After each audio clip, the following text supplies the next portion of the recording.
Assalamualaikum warahmatullahi wabarakatuh. Perkenalkan, nama saya Nurul Khalifah dari kelas 11 Farmasi Klinis dan Komunitas 1 SMK Kesehatan Anissa.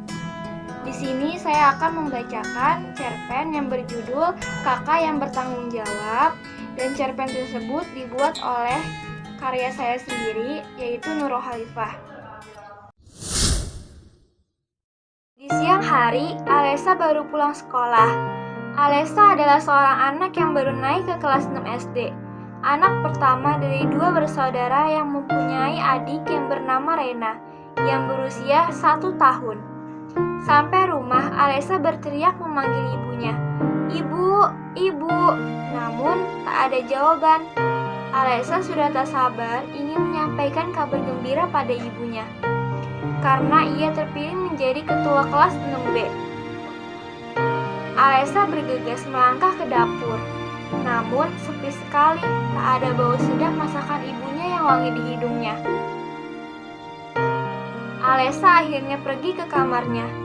Saat itu, Alesa membuka pintu kamarnya, tiba-tiba terdengar suara tangis Rena. Alesa bergegas masuk ke kamar Rena. Adiknya itu tampak berbaring di kasur. Ia menangis keras sampai wajahnya memerah karena terbangun dari tidurnya. Alesa segera menepuk-nepuk lembut pantat Rena, lalu menyanyikan lagu Nina Bobo. Namun, tangis Rena tidak juga berhenti, malah makin keras. Alesa sudah melakukan seperti ibunya lakukan. Alesa mulai panik karena tidak biasanya Rena seperti itu. Ternyata repot juga ya mengasuh adik kecil, keluh Alesa. Karena Alesa jarang sekali mengasuh adiknya. Dan Alesa berkata di dalam hati, "Begini ya rasanya ibu merawat aku sewaktu masih kecil, lelah, capek, dan susah membujuk anak kecil."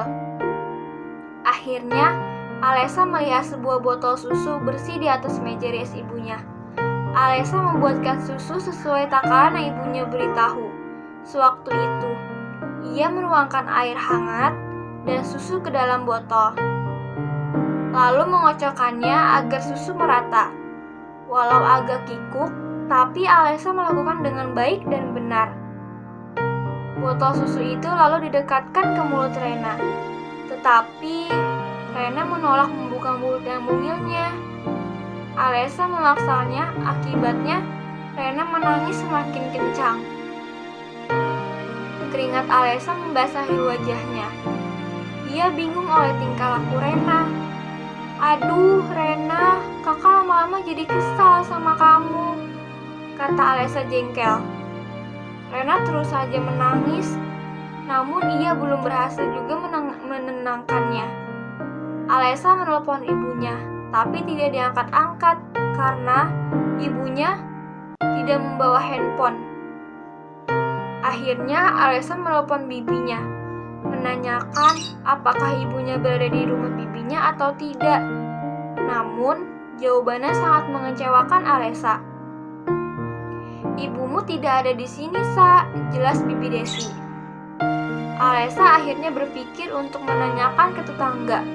Namun, jarak rumah tetangga cukup jauh. Dengan sedikit putus asa, Alesa kembali ke kamar Rena. Ia memeriksa celana Rena yang tampak basah. "Kamu ngompol ya, Rena?" kata Alesa. Alesa lekas mengganti celana Rena. Rena lagi-lagi menangis dengan kencang. "Rena, adikku yang cantik, kamu mau apa sih? Bilang dong," ujar Alesa lembut agar berhenti menangis. Tapi Alesa lalu tersenyum sendiri. "Oh iya, kakak lupa kalau kamu belum bisa ngomong." Alesa pun tertawa. Alesa mencubit pipi Rena dengan gemas. Alesa kini membawa Rena ke ayunan Rena di kamar. Namun, Rena tetap saja rewel. Alesa mulai putus asa. Tiba-tiba ia mengingat kalau ada sebuah topeng yang dipajang di ruang tamu. Alesa mengambilnya. Topeng Semar, salah satu tokoh wayang. Wajah tampak lucu dan riang. Akhirnya Alesa punya ide untuk menghibur adiknya dengan topeng semar yang tergantung cukup tinggi. Kini ia memakai topeng itu sehingga menutup wajahnya. Ciluk, Mbak. Sekarang Rena akan terbang dengan topeng semar, ujar Alesa sambil menggerakkan ayunan. Ayunan mulai turun naik. Sementara itu, Alesa meniru tingkah laku semar yang lucu sambil menggerakkan topengnya. Lambat laun, tangis Rena berhenti. Ia mulai tertawa kecil di dalam ayunan. Tak lama, kemudian mulut mungil Rena menguap dan mengusap-ngusap matanya. Tandanya ia sudah lelah dan mengantuk. Alesa mengusap-usap halus kepala Rena. Mata Rena pun terpejam dan tidur dengan nyenyak. Saatnya aku juga beristirahat, kata Alesa, sambil melepas topeng. Ngantuknya tidak dapat ditahan, bahkan tubuhnya terasa letih sekali. Walau hanya 15 menit ia menemani adiknya, sampai Alesa lupa melepas baju seragam sekolahnya. Akhirnya ia juga tertidur sangat pulas, sehingga ia tidak tahu kalau ibunya sudah pulang. Rupanya ibunya menjenguk tetangganya yang sedang sakit. Jarak rumahnya cukup jauh. Ibu Alesa langsung masuk menuju kamar Rena.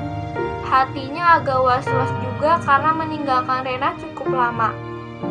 Jantungnya semakin berdegup saat melihat lantai yang sangat berantakan. Ada ceceran susu di lantai. Tiba-tiba, ibunya melihat sosok Alesa yang tidur di samping adiknya Rena.